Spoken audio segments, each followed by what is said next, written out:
A special thank you to each of our subscribers who make this channel possible. Here's today's story. In a significant diplomatic encounter, Pope Leo XIV welcomed U.S. Vice President J.D. Vance and Secretary of State Marco Rubio to the Vatican on May 19, 2025. This meeting comes on the heels of a U.S.-led initiative aimed at resolving the ongoing Russia-Ukraine conflict. Pope Leo, who was elected as the first U.S. Pope on May 8, has already made it clear that promoting peace is a central theme of his papacy. The Vatican has released photographs capturing the moment when the pontiff met with Vance and Rubio, both of whom were present at the inauguration mass held in St. Peter's Square the previous day, attended by approximately 200,000 dignitaries and faithful from around the world. During their 45-minute audience, Vice President Vance presented Pope Leo with an invitation from President Donald Trump to visit the White House, indicating that the U.S. administration is eager for a swift engagement with the new pope. Trump is scheduled to speak with Russian President Vladimir Putin later today, as part of ongoing efforts to negotiate an end to the war that began with Russia's invasion of Ukraine in 2022. The discussions between Vance, Rubio, and the Pope focused on the U.S. role in facilitating peace talks between the conflicting parties. The Vatican emphasized the importance of adhering to humanitarian and international law in conflict zones, as well as the need for a negotiated solution.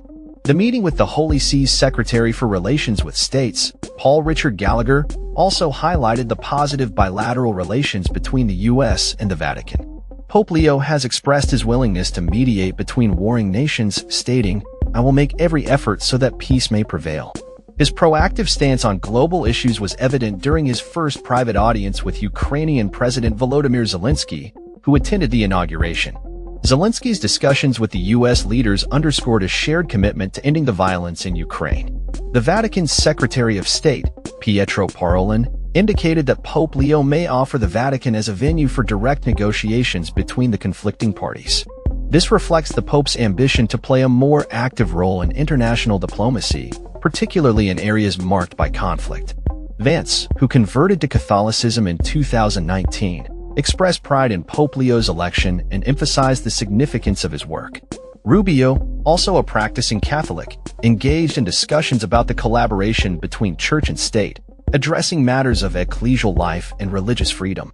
Pope Leo's papacy comes at a time of considerable challenges for the Catholic Church, including internal divisions over reforms initiated by his predecessor, Pope Francis, and a decline in church attendance in Western nations. As the new pope navigates these issues, his commitment to peace and dialogue may set the tone for his leadership and the Church's role on the global stage. In conclusion, the meeting between Pope Leo XIV, Vice President Vance, and Secretary of State Rubio marks a pivotal moment in U.S.-Vatican relations, particularly concerning the urgent need for peace in Ukraine. The Pope's willingness to engage in diplomatic efforts signals a new chapter in the Church's involvement in international affairs, and observers will be keenly watching how these discussions unfold in the coming weeks. That's all for this story. We upload videos every day covering many different subjects, so hit that subscribe button to stay informed. Thanks for watching.